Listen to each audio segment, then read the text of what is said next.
Well, g'day, beautiful Freedom family. Hoping you are doing very well, making sure my microphone is turned on and all the things are beeping and swerving in the way they are meant to be doing. Hope you've had a great day. It's been a big day. There is a lot of stuff coming out if you have eyes open and ears open to see and hear the real news that is being put out in the world. Most of it is being put out through Telegram. So if you're not using Telegram, well, you'll be struggling a little bit. But there is a lot coming out, and there is a lot coming up in tonight's show. First of all, though, we're going to talk to a man who's going to spend a bit of time with us tonight. He is an exceptionally busy human being running around this country at the moment, setting up what I believe is one of the most important organisations in Australia, despite what mainstream media from time to time call a right-wing leaning organisation or a far-right organisation. Nothing could be further from the truth. And if the mainstream media are telling you that, then you know it's a lie. Good evening, Darren Bergworth from My Place. How are you, buddy?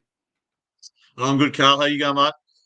Good. Well, you and I have had a couple of chats over the last few days. You've had a couple of successes recently. There is a lot of talk about people going to court, being accosted in court, particularly in Victoria, over a range of stupid fines and other sorts of bullshit. You have been caught up in that for a couple of years now, dating back to Victorian state election times, where you had posters put up on buildings around Frankston and whatnot. One of those was still up. I think the council was trying to take you to court for that. Last week, you were back in court again. Tell us as much of it as you want to or about, but you had a bit of a win. Is that right? In my opinion, I think I had a good win. But first of all, just to correct the far right thing, we like to be called right so far rather than far right. But as far as the court goes, yeah, the other cases kind of disappeared. They ended up giving me a $400 fine, which is about 200 odd grand less than what the council Muppet wanted the judge to do. So that was it wasn't even worth kind of appealing that. No. Once again, it's a fine that they've issued, but they ain't getting any money for it. So they can issue as many fines as they like, because the further we delve into this, and the amount of cramming I've done in the last probably, and it was a cram. I left it for 2.5 months and then acted two weeks before I had to go to court.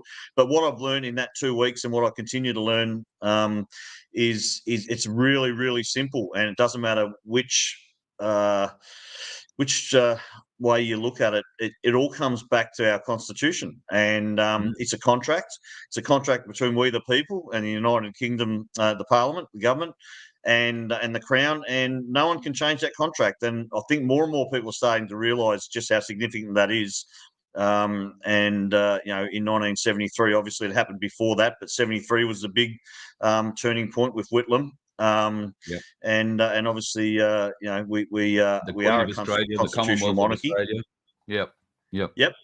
That's it. And it all goes back to the Commonwealth of Australia, Constitution Act 1901.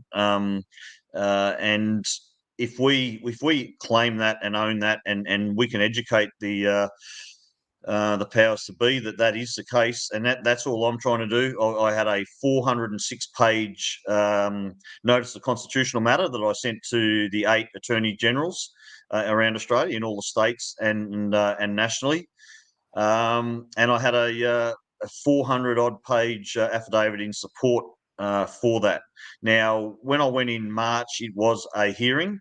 And the 2 previous cases I'd been to with friends of mine, there was no mention. It was just bang, straight into the hearing. They weren't really prepared for that. It was found in favour of the council, as the council's lawyer basically was referencing the 1975 Victorian Constitution as their head of power, and it's already been case precedence. This is set in stone in Supreme Courts. So they were railroaded. So that was the position I was in on the 15th of March. Now, because I got a document dump from them about a week before, I explained to the judge that that I was kind of needing to get some help, and I needed it adjourned. At that point, the plaintiff's solicitor was basically saying that that's fine. He's happy for the adjournment, but when you come back to court, you will not be able to represent. You have to have someone with you. And the judge said, "Do you understand that you won't be able to speak on behalf of the company? You need to have representation." I said, "Yep, that's fine." So I rock up last Friday no representation. But I did have a suitcase full of literature, and I had a briefcase full of what do we have? 2,400 pages. So Gee. I had a 400-page document, notice of constitutional matter, 3 lots of that, and also my 400-page affidavit in support. So I had one for the plaintiff solicitor who didn't turn up; he was on the big screen. Wow. One for the court, and one for myself. So I put all of those, stacked them on the desk. I got all the Quick and Garran books out. I got the constitutional books out. I must have had 8 different reference books of knowledge with tags hanging out of all of them. I opened 2 of those to certain pages, no page in particular, just to kind of for looks. Yep. And I had 12 people with me. Now at that point, the clerk who was training another clerk asked if any of those people in the court were here as witnesses. I said no. No witnesses today, but they are here to gather evidence, and I'm also here to gather evidence on what happens here today. So in the end, the plaintiff's lawyer decided not to object to me representing my company, and we went through a bit of argy-bargy, and it got to the point where we've gone from a hearing, and it was listed as a hearing, to going back to a mention on the 1st of August now. So they've gone backwards as far as I'm They've concerned. taken a backward step. Yep. They have. That's definitely backwards. It was supposed to be a hearing last Friday, and it's now a mention, and they've put aside half an hour at 2:00 on the 1st of August, 7 weeks away, to establish how long we need to actually do the case, which will happen sometime in October. Now, the judge said to the plaintiff solicitor, look, this could take some time to get a court date. There has been an unprecedented rise in civil action and civil defence at the moment. No surprise there, because everyone's starting to realise that it's a pretty simple argument that we have when we go to court, and everyone's getting more confidence in what their argument is, and also they're not scared of the courts anymore, because they are just a star chamber. They're not a court of law, and They bank on we're our learning that ignorance. kind of stuff. They bank Only on through our our ignorance. Yep, correct. So yeah, now that we've come of age, and so anyway, that's fine. We go through that, and I put it to them as well that their 1975 Victorian Constitution is not worth the paper it's written on. I said it's assented to by the Queen of Australia, which is a fictitious character. There is no such thing, but that's only like 0.5% of the information that I've got. We've got case precedents. We've got so many different things. There's also rulings about star chambers and their lawfulness. And everything that's that they're doing is, I mean, they're all in contempt of court, basically. Yep. So, Darren, from a layman's perspective, how hard has this been for you to acquire the knowledge you've needed to get this far? Not that hard, really. For the amount of time, I've probably spent maybe 50 or 60 hours over the last couple of weeks.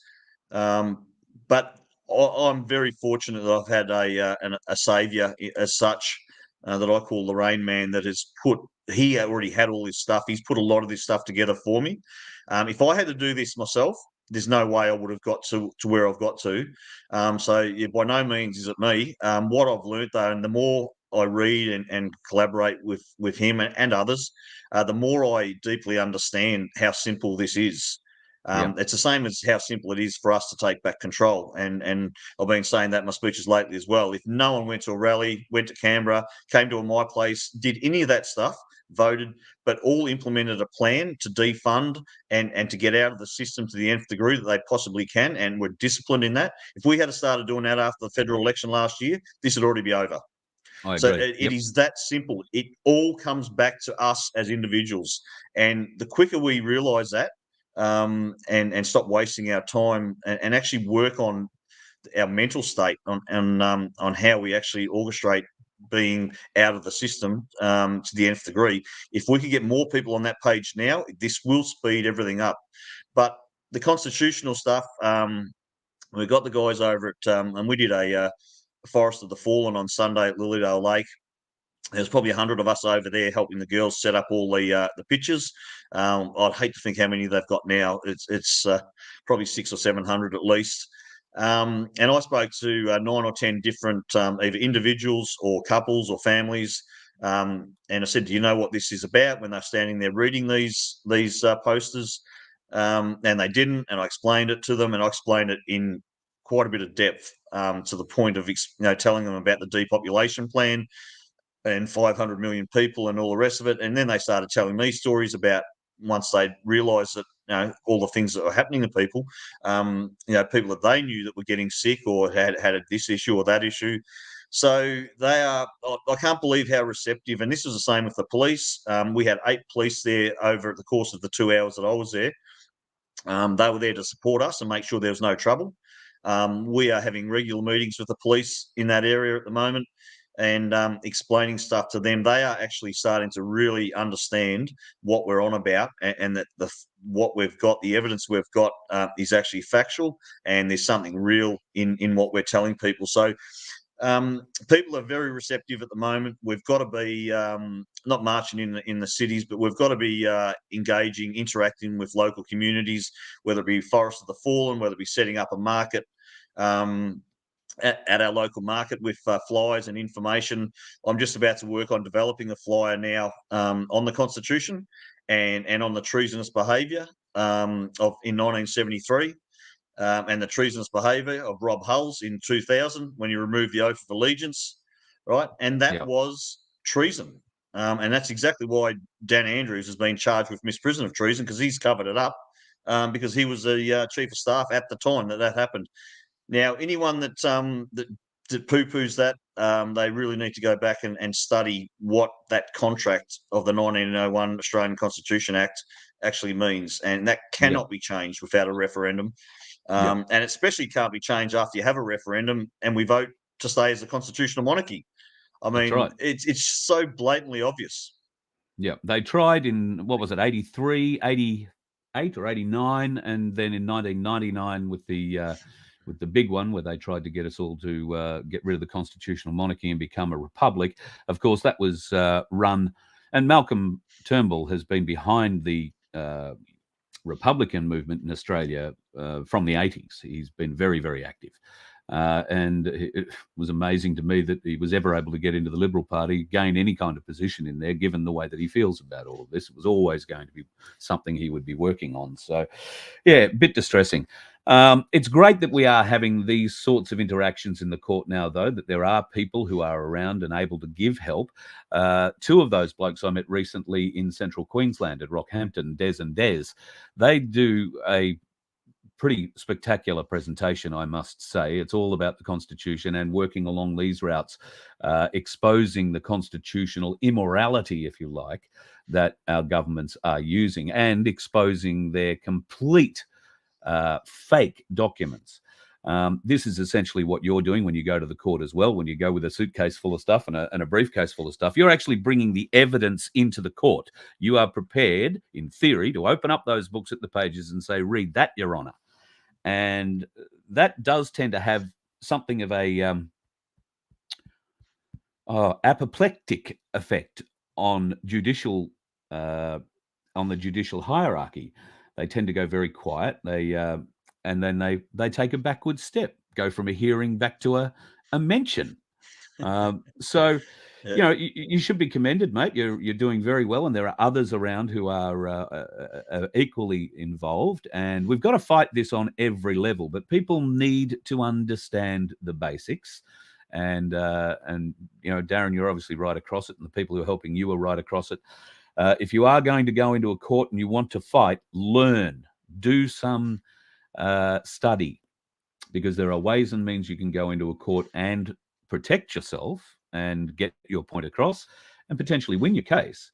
And it doesn't have to be a big drama. What you do have to have is knowledge, and that knowledge is available. You're not going to get it from your lawyer more often than not. You're not going to get it from anything in the judicial system, because they're all part of the same team. Have you noticed, Darren, because you've been into court a bit more often than me recently, have you noticed there is a bit of support coming from the bench for you, self-representing? I know that there was a lot of resistance to it earlier, but I'm hearing from different courts around the nation that the resistance from the bench in hearing from people self-representing is lessening, and the bench is offering more support to those people. This is a very big change in direction if it is in fact actually happening. I know it's not happening everywhere, but what's your experience been? Yeah, I don't know. They they like to act like they're friendly and you can be comfortable and let your guard down.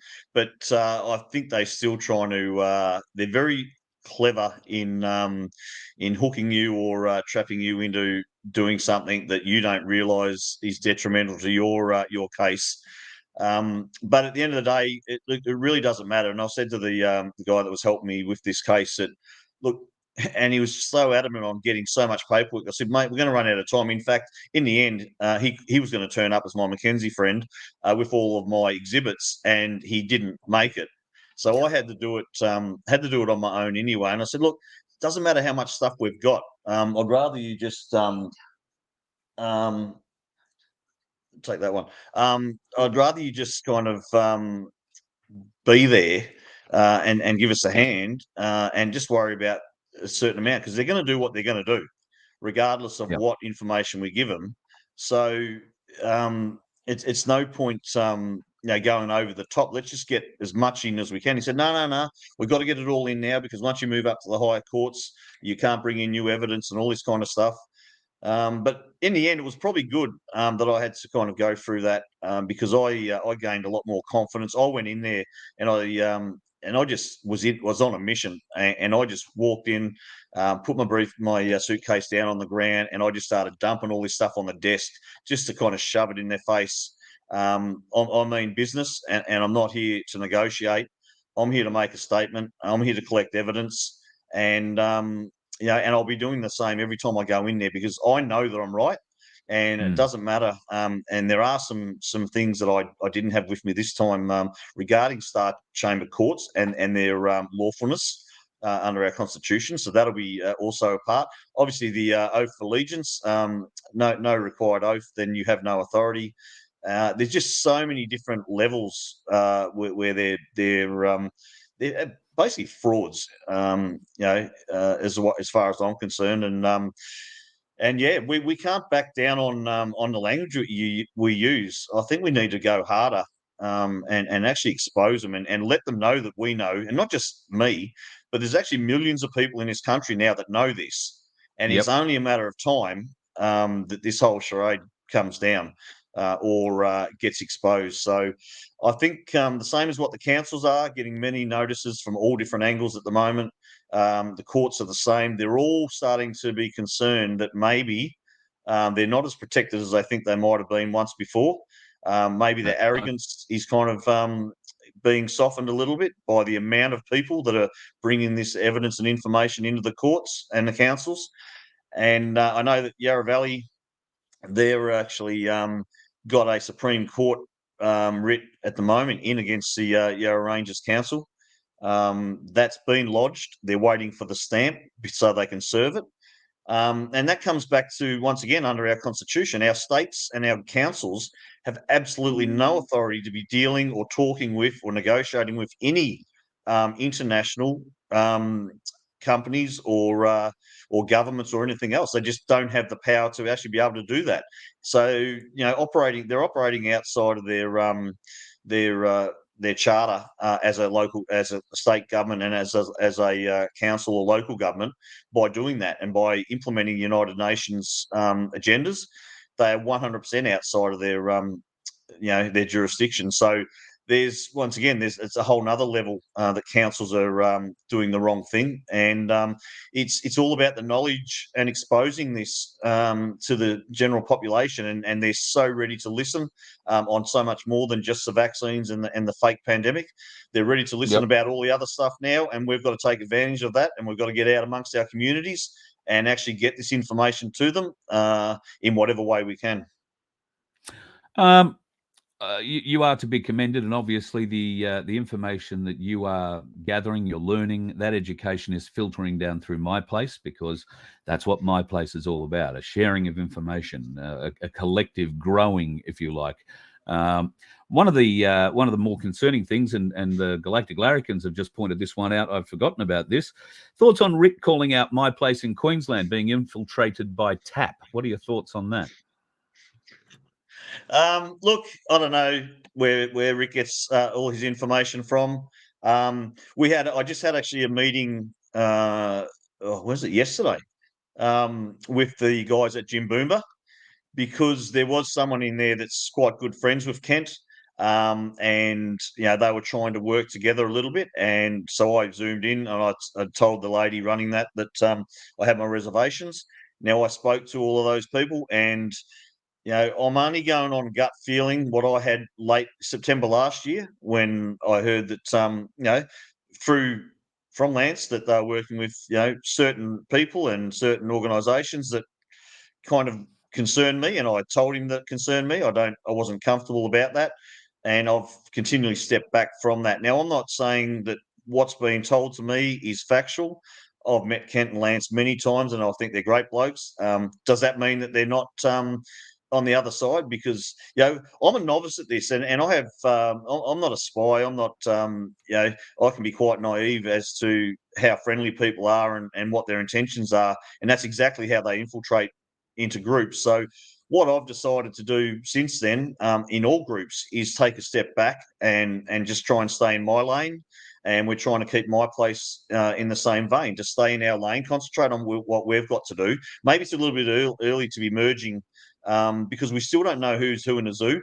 That's And I exactly think as right. time goes by, we will learn who the true people are and who the fakes are. Yep. And right now, I think if we try and rush this and bring everybody together too early, then we're probably going to fall We're going to flat have on a our car face. crash.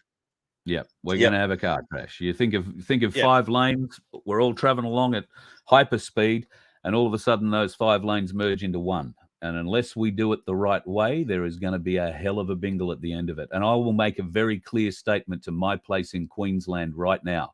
If your group is affiliated with TAP, I'll have nothing to do with you. Nothing. Couldn't care Yep. less. Until such a point that we are all comfortable with the agenda that TAP are running, I will have nothing to do with any My Place in Queensland. I will not support it. I will not promote it. In fact, I will actively work against it, because I believe in what Darren is doing. I don't believe in what TAP are doing. And TAP should have no place in My Place. They should fuck off and figure out their own thing, which they claim they have done, but have yet been able to prove it. So that is my problem with TAP. They say a lot, they do very little. And apparently Look, they're all hooked but up with the best people in the world. But that's with everyone. Every single organisation I've been, part of or involved with, or talking to, I don't see a lot of difference. They still, all I ever see is this is coming, this is coming, this is coming. Talk. I don't see a lot of actual positive action of oh yeah, we should do this and we should do that. But it's all very well talking it, but if you don't walk it, if we hadn't have done what we did and I kept going on with what I was doing, I think we'd be so far behind. And I think all of those shows that still keep promoting that all this stuff's happening, I still think people need to stop waiting, because if this is a double psyop, and we're just getting led down a garden path, and no one can be 100% confident that that's not the case, what are you waiting for? I mean, for seriously, it annoys the hell out of me. To me, those shows and those people are actually holding the whole movement back, because they're actually getting more people to wait and wait for this savior, rather than go out there and be their own savior, be their own leader. I don't want to have the herd go, or the flock go, from one shepherd to another shepherd. We need a lot more shepherds and a lot less sheep, and that's right. what we're trying to encourage, is to be everyone to be their own leader. Do their own research. Don't jump on the first thing that's bloody looks like the bee's knees. Be strong enough to be your own person, and stay in your lane until 100%. such time as you've only got to worry about one person. There's no need to run out and jump onto this bandwagon or that bandwagon.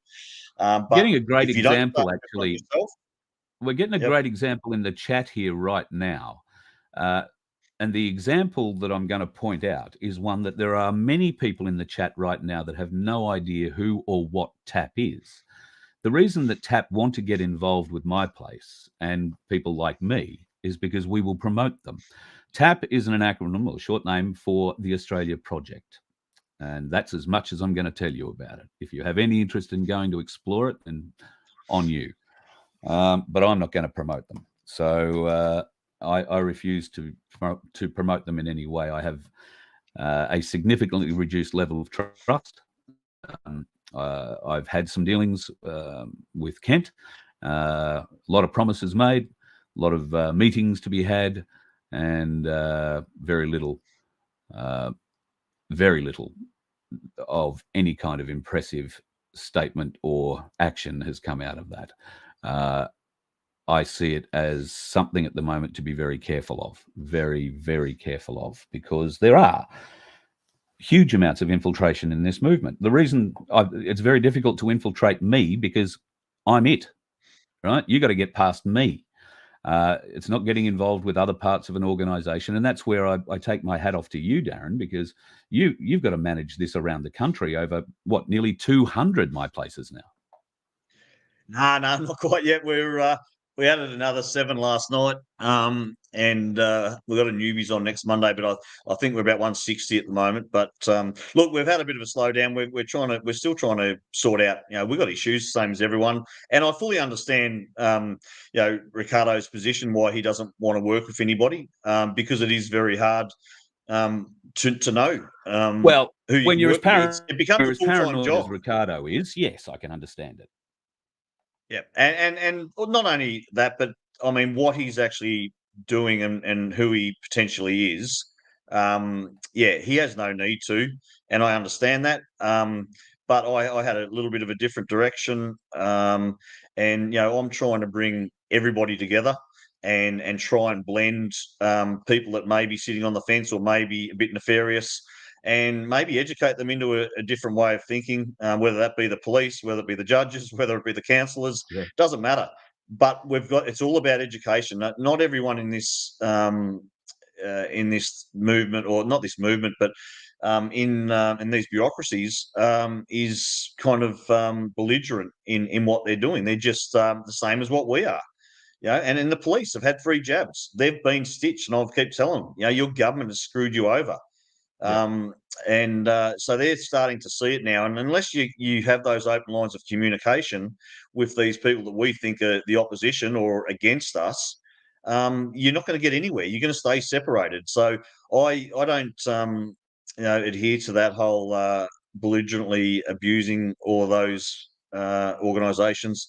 I think we've got to find there's plenty of good people in there that just are naive, the same as what we've been for the last 50 years. So, we've got to give them the benefit of the doubt to a certain point. Yes, I'm sure there are absolute pathetic scum in there that need to happen to them exactly what he says. After the proper trials and the evidence is produced, I'm sure that will happen. But I think there's more good in those organisations than there is bad. And we've got to try and get that good on side and educate them to a point where they can actually start to do something positive for us. Absolutely. Now, I know you've got another Zoom you have to get onto, so I will let you go. Thanks for coming on tonight and having a chat. Just if people want to get more information about my place, it's myplaceaustralia.org. And I know that you are very into structures in the group, lots of groups within the group, organising food and sustainability issues, educational issues, all that. With all the stuff that's come out in the last 24, 48 hours about UFOs, are you planning on introducing a new kind of group, the UFO group, what we're going to do when we meet the aliens? No, not at all, mate. I'll let that stuff unfold in the background. We're not going to be taken away from what we need to do. It's the same as the voice argument is kind of look over here while we do this behind you here. Yep. You want your prostate checked? Look at that. Sorry. Hang on, I'll put the glove on. Yeah.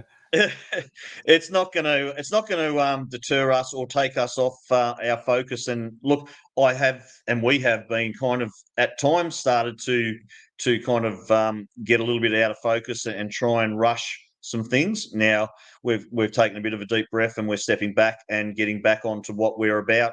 And bringing everyone together. And tonight's the Community Action Group Zoom. So we've got coordinators from all around the country going to jump on that Zoom, and we're going to talk about strategy and what people are doing, what successes they've had, and start to get some project teams to develop some more flyers that we can hand out at local markets and in the streets, and when we have our Forest of the Fallen. So yeah, it's full on, full steam ahead, creating these working groups, creating the education that we all need. Yep, absolutely. Mate, thank you very much for coming on tonight. I'll let you go off and get onto your Zoom. I know how important it is. And if you don't get onto it at the start, you'll be there till midnight. So I know how it goes. All right, mate. Once again, thank you to all your viewers. Look, it really is up to you guys. It starts here with one person. You just got to change yourself. Don't worry about the rest of the world. And appreciate your support, Carl, and give me the opportunity to jump on tonight and enjoy the rest of your show. Always, Darren. Thanks, mate. Thanks for having us, and look forward to being back down there with you in Victoria soon. All right, cheers, mate. Cheers, buddy. Darren Bergworth from My Place Australia. Please go and check out myplaceaustralia.org if you are interested in getting a My Place happening in your part of the world. All right, let's get on to some other stuff that's been coming out lately. You'll probably be aware that Donald Trump has arrived in Miami for his court case, which will happen later tonight or tomorrow, our time. Interestingly, he will appear in front of a judge that he raised to the bench. I'm not going to say that the judge would do him any favors for that, but because that would be completely against why Donald Trump actually appointed him. I would think Trump wouldn't appoint somebody like that who's just going to do him a favor. He's not Hillary Clinton or Barack Obama or the dickhead Biden. However, he does have 37 charges that he needs to face. It opens up a very interesting can of worms. You remember Bill Barr? Now, he was one of Trump's appointees there at one stage, Attorney General, I want to say, from memory. He's been coming out on US media in the last couple of days saying Trump is stuffed if any of these charges are stood up. They are very serious charges, yada, yada, yada, yada, yada. Well, those charges relate to documents taken from Mar-a-Lago that were kept in a secure location inside a locked room, inside a very secure facility, inside a very secure facility. However, a search warrant was issued by Merrick Garland or approved by Merrick Garland and others. And of course, they raided Mar-a-Lago. They got boxes and boxes of material, and much of it was already declassified. And of course, as president, he could declassify anything he wanted to from his own documents. Now, whether or not all of that had been declassified at the time, because there were obviously deep state operatives in the White House who may have had the job to do just all that, get all those permissions, but maybe they didn't do it. Maybe this was just something held back and snuck into a box, and we're going to get you on this later down the track. At any rate, it will open up an extremely interesting can of worms, because to prosecute a former US president indicates that you can prosecute a former US president. How many former US presidents are now open to prosecution? How many current US presidents are open to prosecution, given the information of a $5 million bribe to Biden Sr. and another $5 million bribe to Biden Jr. from the Burisma board, all to do with getting rid of that investigator in Ukraine. It is a nasty, nasty little state of affairs that we are all in. But can I tell you, I see a bit of hope coming in the future. We'll get onto that shortly. There are a lot of stories coming out about UFOs. Do you know Hillary Clinton was very interested in UFOs? In fact, she was so interested, a portion of the 30,000 emails that she deleted and then bleach bit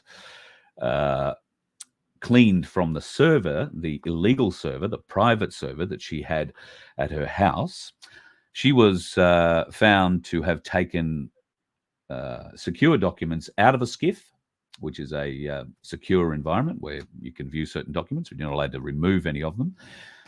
They found evidence that she had removed articles from a SCIF, and those articles had been reproduced on that server, which was open to Chinese intelligence, amongst others.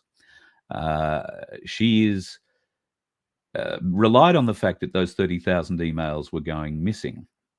and wouldn't be found, wouldn't be cleaned. Well, unfortunately for her, those 40 or 33 plus thousand emails were not cleaned entirely by BleachBit off the server, and all of them have been recovered, and I am led to believe have been recovered in their entirety. So if that's the case, that's going to point out some very interesting things. A lot of those 30,000 emails had to do with children. Many more had to do with extraterrestrial technology and reverse engineering of electrical systems or, extraterrestrial technology. Now, the government aren't in a position, no government is in a position to try and do that. They need to get that sort of stuff into universities. So what was Hillary and Obama organizing? They were organizing a magnificent friendship deal with China for a swapping of information. What they would do was quietly, government entities would go to universities and say, listen, we have this technology. We want to have it reverse engineered. We will fund you for this. You will keep it top secret. You will not talk to anybody about it if this is, over and above security level stuff.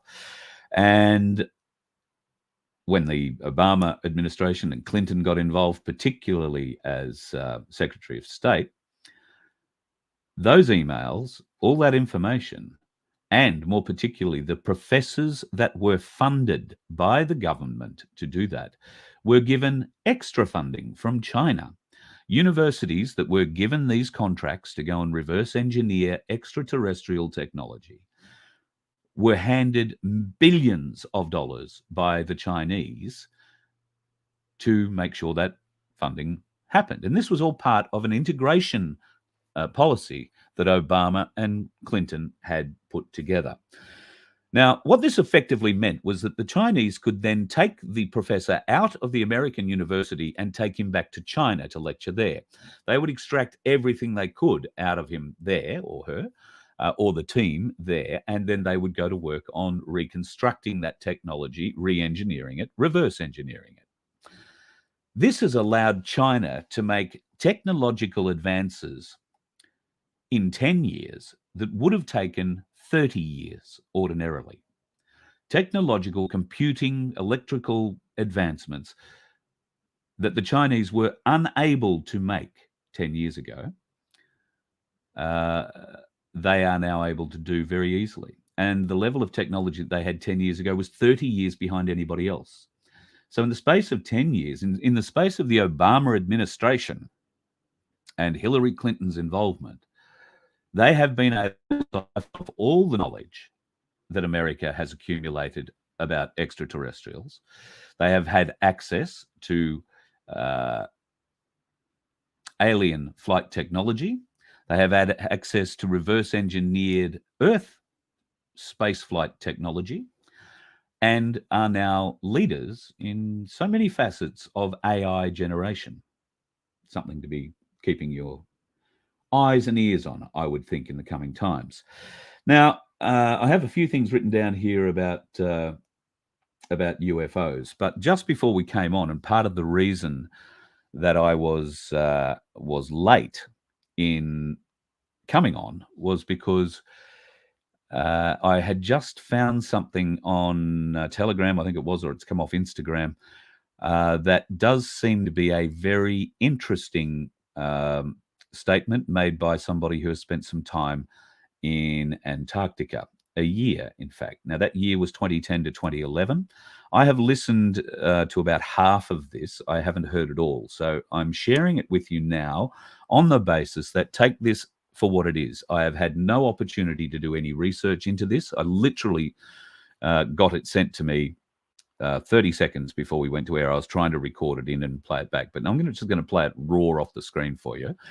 And this is a statement that has been made clearly to a fairly involved press gallery. I'm not sure exactly how long it runs. If it goes terribly long, I'll pull it out, or if it gets boring, I'll stop it. But have a look at this, and we'll see what this bloke has to tell us about Antarctica. And this information attention, because it needs to get out to the world. I will start, since we have to be brief. I have already given all pertinent information and supporting documentation to the Senate Intelligence Committee and Arrow. They informed me that all of my information will be recorded for public record and shared with Congress. It is that important. In 2010, I was selected to go down to the South Pole Station in Antarctica for an entire year by Raytheon Polar Services as an employee of a third-party contractor for the National Science Foundation. I function in a dual-role capacity as a tradesman and a firefighter. My responsibilities required me to be more informed than most of my crew and offered me complete access to the facilities. What I learned from this unique experience needs to be shared with the entire world. The technology at the South Pole Station certainly can do what it is presented as its primary purposes, and unfortunately, much more.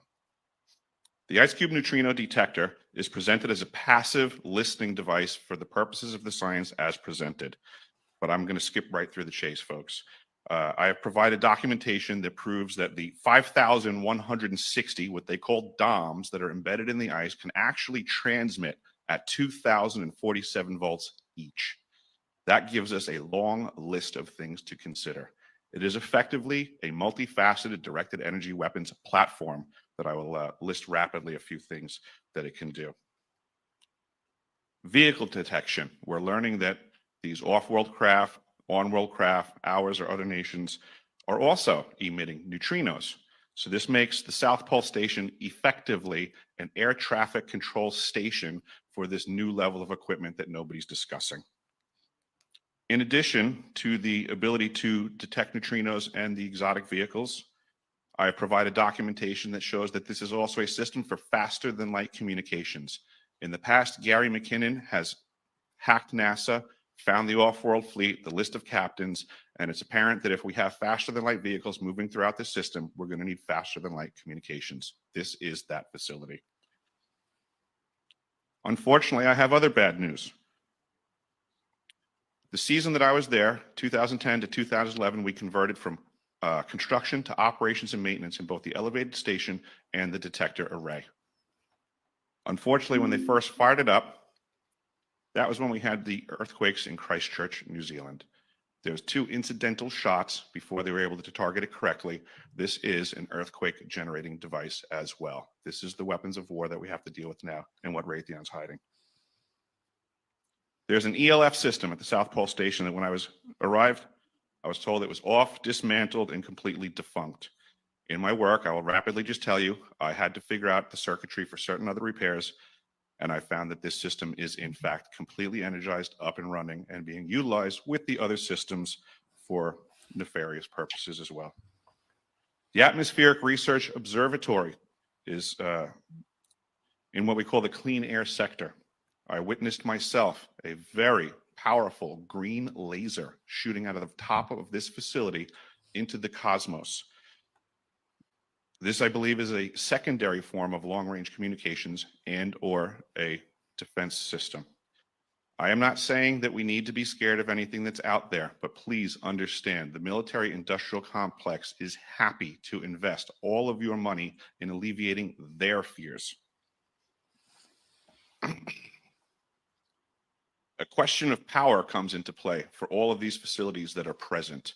I assure you, I knew what was going on. I knew the load demands of the facility, and all of these new items exceed the demand for the systems that I was presented. I am doing due diligence and research. I believe there is either a secondary power supply there that is either nuclear, that was there prior to the start of the Antarctic Treaty, which prohibits such things, and or that there is some sort of exotic power supply system there that just is not in the verbiage of the treaty, so it negates the responsibility to the parties involved.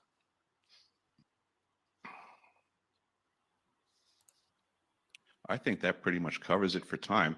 If anybody wants to find out more, I have a website where all this information is at. For brevity, I'll wrap it up, but you can go to deciphering.tv. I've documented all of this stuff, and information is available. Deciphering.tv, I think he said. Well, I could be wrong. Deciphering.tv, but I will go in and check that out later and have it for you tomorrow night. Geothermal, yes. Fish and chips. Raytheon. Yeah, they do have a very large building in Sydney. Very good indeed.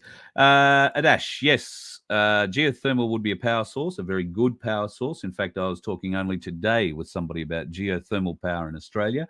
We're not known for our geothermal activity. There are certain parts, particularly in the Bowen Basin, where it is possible. New Zealand is very big into geothermal technology, though. Some interesting statements there, particularly about the Christchurch, New Zealand earthquake. An event where they've fired this technology inadvertently, not really knowing what they were doing, and created an earthquake that leveled Christchurch from memory, actually destroyed it. The South Pole is a very interesting place. Antarctica all over is a very interesting place. I have actually applied to go to Antarctica on 3 occasions. They're not going to let me down there, but apparently my kind of radio isn't the kind of radio operator they want. Hardly surprising. I'm not skilled in any other way or reason to go down there. I just have a huge desire, as many of you do too, to go down and see what happens. Would we ever be able to see it? Well, not while these bastards are in control. Certainly not. But there is hope that somewhere down the road that will come our way. And I am genuinely confident that that is going to happen. But it's interesting when you start hearing this sort of information, and there's no guarantee that that guy is for real. This could all be Project Bluebeam, just they're amping us up for the alien invasion. If there was going to be any kind of alien invasion, they would have done it years ago, folks, and we'd probably be all dead. Or food. Maybe we are. We just don't know it yet. I don't know about dead, but food. Raytheon have been involved in this technology, and they are the only company that is being touted at the moment as involved with this sort of technology. Obviously, no time yet to do too much investigation. And yes, one of our favourite sons has done a lot of work with Raytheon in the past. I don't know.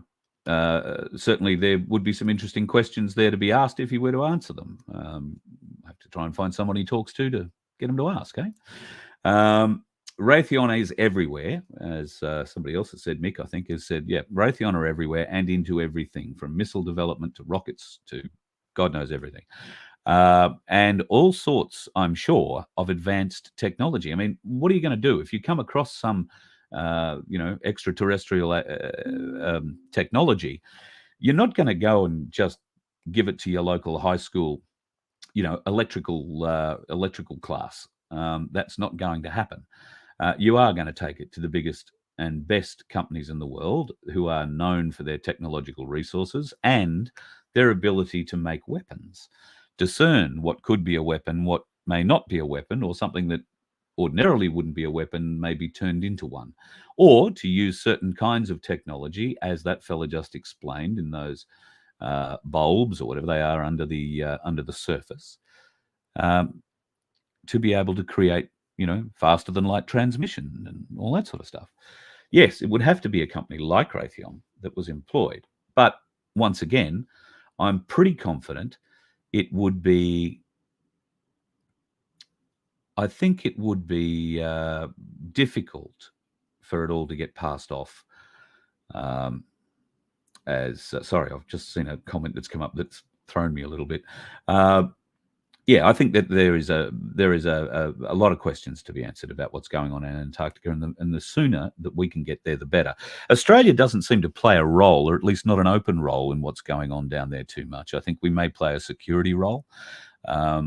And yes, there are certain scientific experiments, I'm sure, that go down there. There will be some sort of actual science going on that is a face saver for, or a publicity face, if you like, for what's going on down there. But I am absolutely sure that there will be a lot of special forces involvement, a lot of military involvement, and a lot of big-end, high-end technical involvement from companies not necessarily based in Australia. So more, I think, will be released about Antarctica in the coming days. I think a lot more is about to be released about UFOs.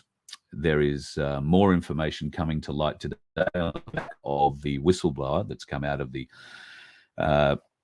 if you like, the intelligence organization or the intelligence heart of the US. He was involved in an area that was associated with the discovery, the removal of, the protection of extraterrestrial technology. He tells us that there are groups, military groups, specifically dedicated to picking up downed UFOs in the world. There are 3 countries running those groups. That would be China, Russia, and America. I don't know why the UK aren't trying to do it, or France either, for that matter. But it seems at the moment it is just the 3 of them, and they run retrieval teams all over the world. And it doesn't matter where the craft crashes; they'll go on to each other's territory to try and claim that. And there have been, apparently, outbreaks of kinetic warfighting at those places. Now, some interesting things that you might want to look back in history on are military accidents that have happened. You remember the Kursk? The Kursk was a Russian nuclear submarine that was mysteriously downed in the Atlantic somewhere, in a very, very deep part of the Atlantic.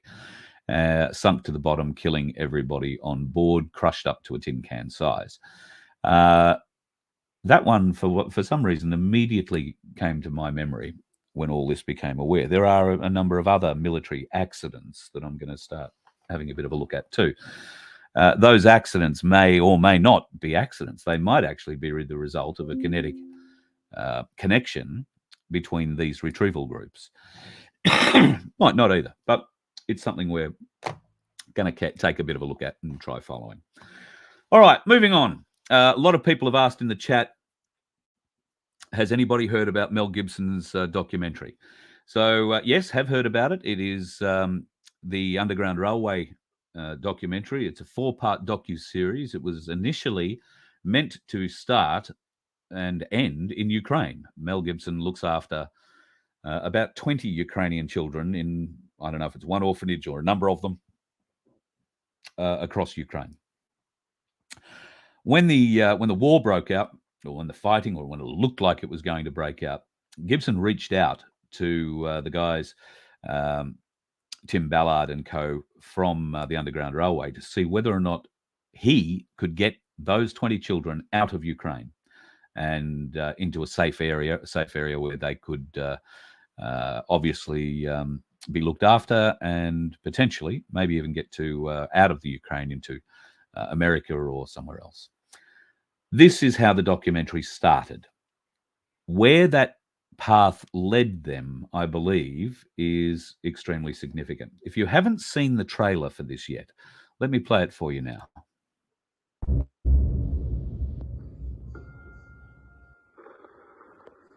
This is not a war where people are living by the Geneva Convention. It's a war of terror. Intentionally targeting civilian populations. We got reports overnight that 3 rockets hit near Kyiv. Kyiv, the capital of Ukraine, as it comes under renewed fire. For example, the Ukrainians will blow out a bridge, and so the Russians can't get into Kyiv. They can't take the capital, and so out of frustration, they will turn their tanks on innocent civilians, blow up residential centers, blow up apartment buildings.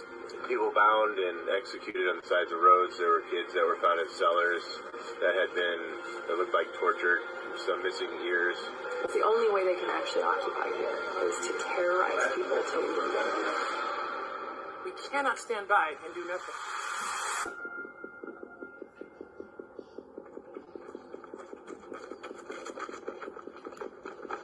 Already there's thousands upon thousands of displaced women and children, and they're destitute.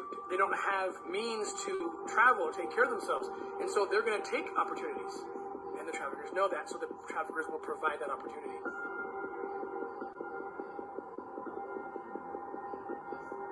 Human traffickers are at the borders, taking advantage of the Ukrainian refugee crisis. We try to discuss, especially women and young girls, to have some preventive measures. Dangerous propositions. Annual global profit from human trafficking is around $32 $2 billion. luring women into slavery and prostitution and taking children to sell them. So then we started kind of putting together a team. Aerial Recovery led the effort. Their group is made up of former special ops, so they know exactly how to work in hot zones. In the first 2 weeks, there was already hundreds of children reported missing from crossing the border. And we started running operations to go into the bombed out zones. It's very dangerous. Sometimes bombs are going off. There were mines that we just passed on the side of the road. There are Russian checkpoints that'll just kill you for being American. At the same time, this Dutch policeman knows our work, and especially in Latin America and in Mexico, and said, hey, you guys, we just got the craziest lead. A Dutch pedophile who has been charged and is about to stand trial for raping little boys, he took off and he fugitated to Mexico. And he's looking to traffic Ukrainian war victims into Mexico, into his pedophile market. He's famous because he's a political activist trying to make legal sex with children as young as 2 or 3 years old. Even if you somehow lured a kid in such a thing, a child can't understand what's happening. A child can't say yes to such a thing. OUR was able to make contact with this suspected child predator. My undercover persona is introduced to him as a guy who traffics kids out of Ukraine. We have Ukrainian undercover operators for the first time. And I was supposed to be believable that I'm young, naive. With makeup, I can make her look like she's 12, and she'll be the bait. We now have a list of his lieutenants, and we don't know where they are. But we think he certainly knows where they are. And we're focusing in on that location where this group has created a sex hotel. They produce child rape videos of little boys.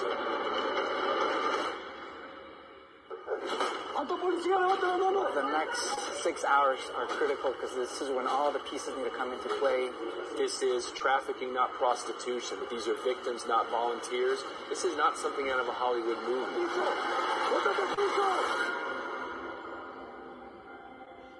There is a movement right now to desensitize the world to the sexualization of children.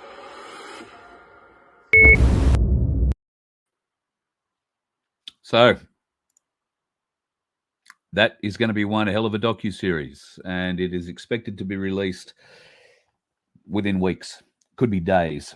We just don't know. And obviously, Mel Gibson is going to be flogged in the mainstream media. They will bring up everything he has ever done in the past, be it true or not, I dare say. And Mel admits he is no angel. He is a sinner, and he has very, very defined views on certain things. He makes no apology for it, and he stands his ground. What he is going to do here is break the world open with this documentary. It will show the true, well, I don't know if it'll show the whole extent, but it will show the true extent and potential extent of this child trafficking network around the world. And it is going to end. That's the best thing about it, folks. It's going to end, and it's going to end in a very bad way for those bastards, those evil bastards. I know every one of you watching right now wants to be there for that. I know every one of you would be happy to pull the trigger, push the plunger, or hang on to the end of the rope for each one of these bastards. And who knows? There might be a state lottery. We might be able to get to have a go. Because it's important that the people are part of this process. We are the ones they have done this to, folks. We are the ones suffering, not the elite. It has to end, and it has to end soon. And I think it is. Guam is open for business. Intel has been reported to me in the last 24 hours, 36 hours or so, and I've been able to confirm it, that military tribunals on Gitmo have wrapped up. Now, whether that means that Gitmo is currently full, I don't know. But military trials at Gitmo have wrapped up. The man in charge of those military tribunals at Gitmo has relocated to Guam along with his entire staff. Now, that happened last Friday. We have been watching flights going to Guam from the US and other places, and Australia particularly, for the last 3 weeks. Guam has been the busiest it's ever been in the last 3 weeks. They haven't been flying military aircraft into Guam. They've been chartering 77 passenger jets so that they don't look like it's a huge military operation. Unfortunately, Guam is a military island, so a huge amount of passenger jets flying to Guam all of a sudden looks more weird than a huge amount of military traffic flying to Guam all of a sudden.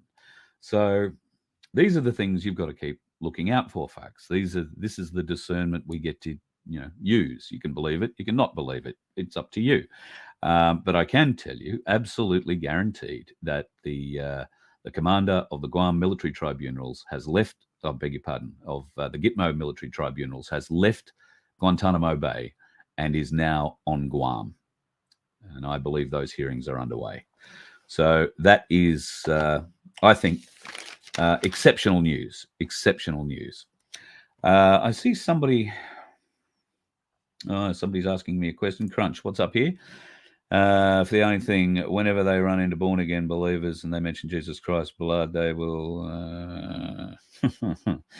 Well, there's two sides of an argument here. The aliens aren't real, and they're just something that they're going to use to coerce us, or they are. In which case, the blood probably comes in a different way.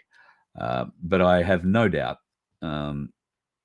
I've believed, and I have believed for years, that extraterrestrials have been on this place much longer, probably, than we have. If they wanted us dead, they would have killed us a long time ago. Instead, they've put us to work. They've made us their batteries. They've made us their food. They've made us their slaves. Now, whether or not that's some kind of extraterrestrial force, or it's just the evil that has come from man's beginnings, I don't know. I don't really care. I care about what the end result is, what it's done to us, and I fight back against that now that we are aware. Yes, there will be some amazing revelations, I'm sure. Some will be true, some will be CGI, some will be pure movie magic. It's up to us to try and figure out what they are going to do. But we need to understand, folks, it is a battle. It is a war, not like any other war that has been fought before. This is not a kinetic war. This is not a shooting war. In certain parts of it is, but for the most part, in the most exposed parts of the world, to the most exposed amount of the human population, there is no war that they currently understand going on, because to work in a 5th or 6th generation warfare environment means you are not operating publicly. You are not firing weapons. You are not blowing the heads off people in streets. You are not driving tanks into people's front yards. It means something very different. This war is based on information. This is an information war, a knowledge war. We are fighting to gain knowledge, and people like me want to talk about it. That hopefully spreads that knowledge that we learn. And yes, I'm very happy to admit I get things wrong. We all get things wrong. I try as best as I can not to tell you untruths, but occasionally something might get through that, I perceive to be one thing, it turns out to be something else. I hope that hasn't been the case. I can't really think of too much. Yes, occasionally we drag out an old video, but that's more to remind people, not to say this is brand new evidence. This is to remind people. One of the things that I've been struggling with recently, and if I had the time to do, I would be very interested in doing, but I just don't, is to go back through my programs and start pulling out the things that we've been discussing for years now. Many of you have only just discovered the Voice of Freedom, but there is a lot of information in previous programs that I've never gone back to. I've always, and I guess this is my radio training coming out of me. Once it goes out the transmitter, you forget about it. You move on to the next day. You can't repeat what you do the next day.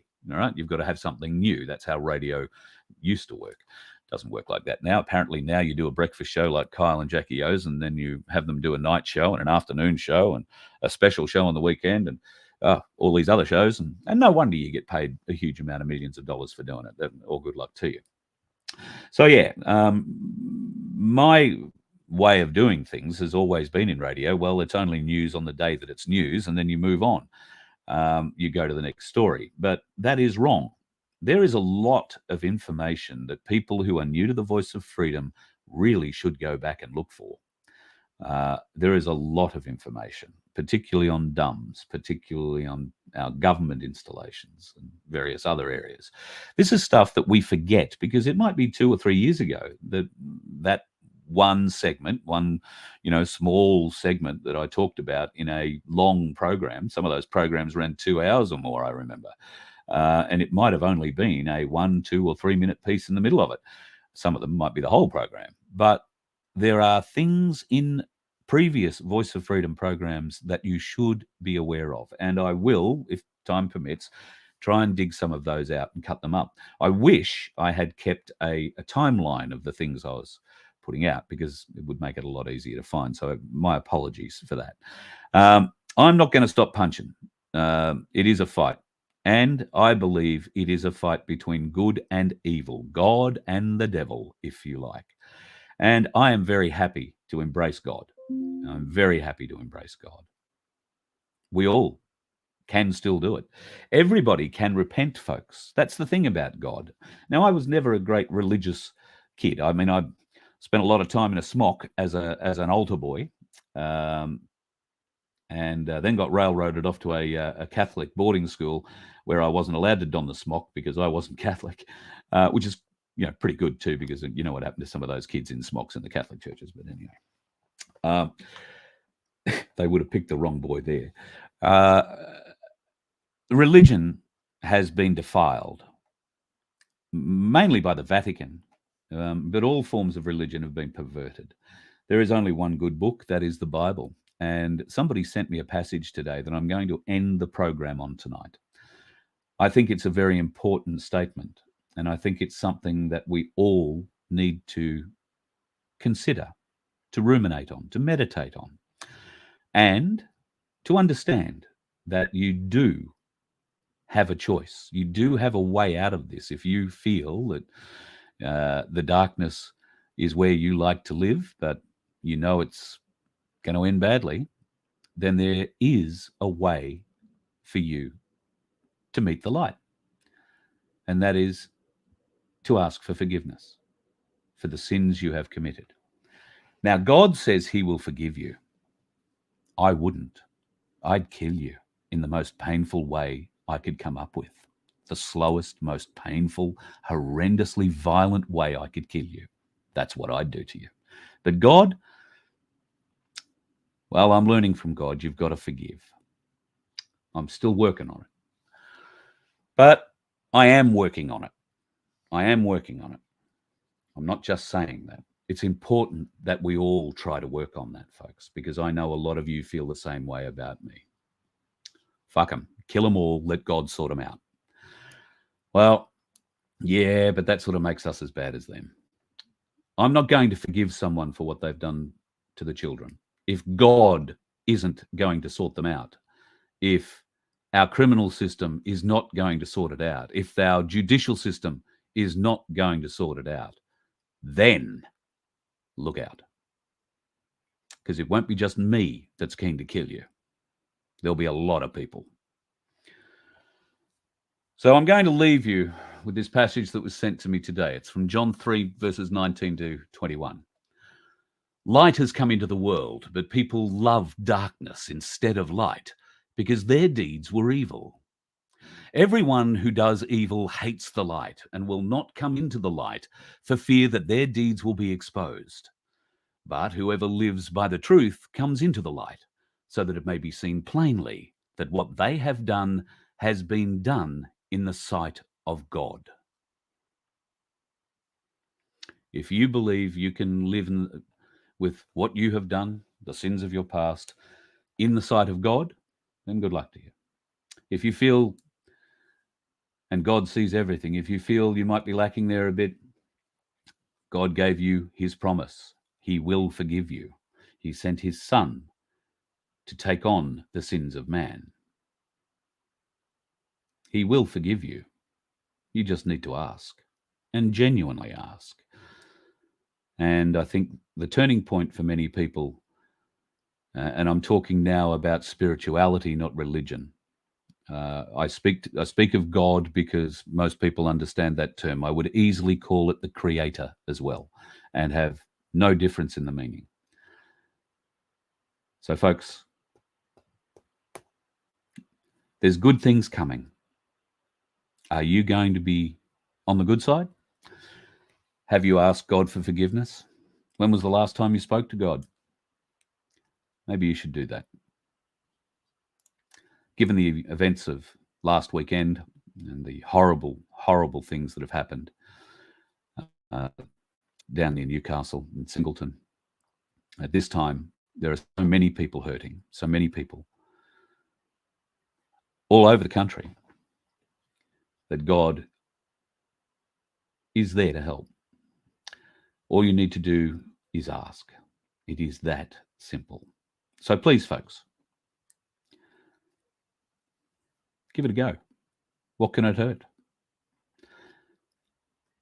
I think God's listening, probably now more than ever before, because we are the most awake we've ever been.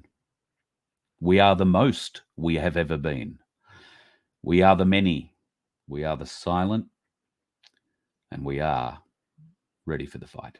You let one ant stand up to us, then they all might stand up.